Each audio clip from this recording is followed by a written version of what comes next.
And ఇప్పుడు ఈ బడ్జెట్లో కూడా వాళ్ళు ఫుల్ ఖర్చు పెడతారని నమ్మకం లేదు సార్ దాంట్లో ఖచ్చితంగా. Point number 1. పాయింట్ నెంబర్ 2, మీకు మేనిఫెస్టో కాంగ్రెస్ది ముఖ్యంగా బాగా గుర్తుండాలి.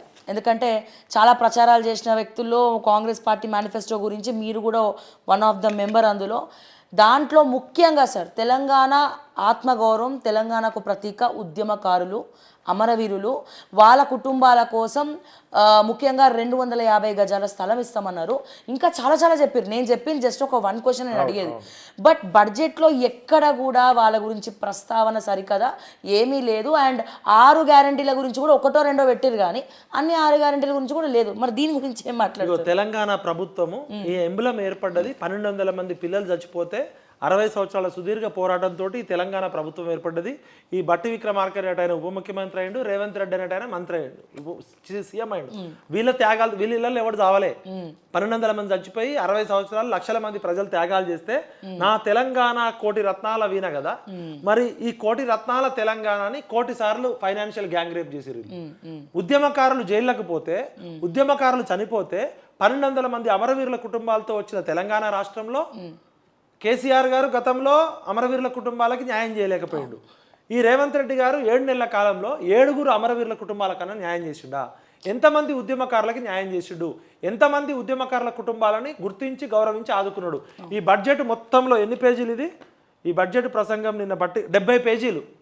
70 పేజీల తెలంగాణ ప్రభుత్వ బడ్జెట్లో 70 సంవత్సరాలు అయినా కూడా 7 ఉద్యమకారుల గురించి కూడా ఉద్యమకారుల ఊసు లేదు, అమరవీరుల కుటుంబాల ఊసు లేదు. అంటే ఇది పేరుకే తెలంగాణ ప్రభుత్వం తప్ప ఇది తెలంగాణ ఆత్మ లేని, జీవం లేని జీవోత్సవం. ఉద్యమకారులు, అమరవీరుల కుటుంబాలు, తెలంగాణ త్యాగమూర్తులు, 69 ఉద్యమకారుల గురించి కనీసం ఎక్కడా లేదు. గతంలో కేసీఆర్ గారు అదే విధంగా చేసిరు, ఇప్పుడు మీరు అదే విధంగా చేసిరు. కాబట్టి తెలంగాణ అమరవీరుల ఉసురు తగులుతుంది. తెలంగాణ ఉద్యమకారులు, తెలంగాణ విద్యార్థులు, నిరుద్యోగులు, యువత మరొకసారి ఈ ప్రభుత్వం భరతం పట్టాల్సిందే. రాహుల్ గాంధీ, సోనియా గాంధీ, ప్రియాంక గాంధీని ప్రశ్నించాల్సిందే. అమరవీరుల స్తూపం అసెంబ్లీ ఎదురుగా ఉంది కదా, ఇంతవరకు 60 సంవత్సరాలు అవుతుంది ఉద్యమం జరిగి, అమరవీరుల స్తూపం మీద కనీసం శిలాఫలకం లేదు.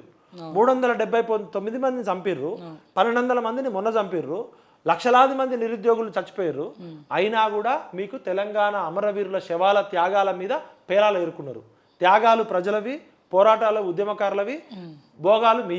కాబట్టి ఈ తెలంగాణ ప్రభుత్వాలు ఫస్ట్ మోసం చేసింది ఉద్యమకారులని, నిరుద్యోగులని, అమరవీరుల కుటుంబాలని. కాబట్టి ఇప్పటికైనా మీరు ఇమీడియట్గా అమరవీరుల కుటుంబాలకు న్యాయం చేయండి, ఉద్యమకారులని గుర్తించండి, గౌరవించండి.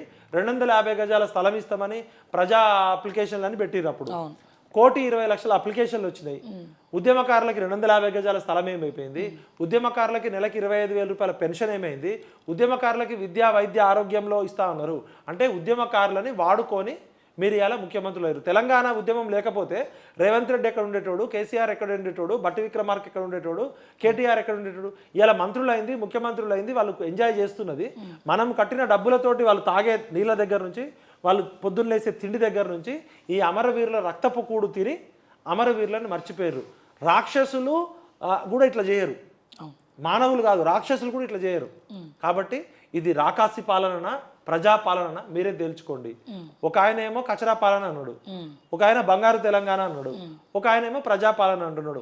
ఇది ఉద్యమకారులని దగా చేసిన పాలన అంటున్నాం. కాబట్టి రేవంత్ అన్న మీరు ఇమీడియట్ గా ఉద్యమకారులకు న్యాయం చేయాలి. కోదండరామ్ గారు మీకు పదవులు ఉంటే పెదాలు మూసుకుంటారా? సైలెంట్ అయిపోయింది. ఆయన ఎమ్మెల్సీ పదవి గురించి, ఉద్యమకారుల గురించి మాట్లాడాడు, నిరుద్యోగుల గురించి మాట్లాడాడు. నిరుద్యోగులు ఇలా అన్నమో రామచంద్ర అని రోడ్ల మీదకి వచ్చారు. 2 లక్షల ఉద్యోగాలు అడిగితే 2,000 ఉద్యోగాల కోసం లాఠీ దెబ్బలు తింటున్నారు. కాబట్టి ఇది మంచిది కాదన్న, నీకు ఉసురు తగులుతుంది. తెలంగాణ తల్లి, తెలంగాణ అమరవీరుల ఉసురు తగిలితే ఏ ప్రభుత్వాలైనా పడిపోతాయి. మాకు అంకెల గారడి కాదు, ఇది మా ప్రభుత్వం అంటున్నాం. కాబట్టి మా ప్రభుత్వం మాకు న్యాయం చేయాలి. Thank you sir, thank you so much. విన్నారు కదా ప్రజలారా. సో తెలంగాణ బడ్జెట్లో ప్రవేశపెట్టినటువంటి ఈ అసెంబ్లీ బడ్జెట్ మాత్రం ఎవ్వరు కూడా సాటిస్ఫైడ్గా లేరు. ముఖ్యంగా ఉద్యమకారులు ఏ సాధన కోసమైతే తెలంగాణని కష్టపడి కొట్లాడి తెచ్చుకున్నామో, సో ముఖ్యంగా ఇందులో నిరుద్యోగులకి సంబంధించింది ఏమీ లేదు. ముఖ్యంగా నిరుద్యోగ భృతి కూడా వీళ్ళు అనౌన్స్ చేయలేదు. అసలు మెయిన్ విషయం నిరుద్యోగ భృతి కూడా అనౌన్స్ చేయలేదు. ఏదైతే ప్రియాంక గాంధీ వచ్చి మరి యూత్ డిక్లరేషన్ సభలో చెప్పినరో వాళ్ళు కూడా మరి మళ్ళీ ఇప్పుడు ఏదో వరంగల్లో సభ పెట్టబోతురట. మరి దాంట్లో ఏం చేస్తారో తెలియదు. మరి మీ అభిప్రాయం ఏంటి? నిజంగా చాలా అద్భుతంగా ముందరికెళ్తుంది, ఆ బడ్జెట్ కూడా బాగుంది అని అనుకుంటున్నారా? మీరు చాలా సాటిస్ఫైడ్గా ఉన్నారా? సో దయచేసి మీ కమెంట్స్ రూపంలో తెలియజేయండి. మరిన్ని అప్డేట్స్ కోసం చూస్తూనే ఉండండి ఓకే టీవీ. అంటిల్ దెన్ నేను మీ శ్రావ్య. జై తెలంగాణ, జై హింద్.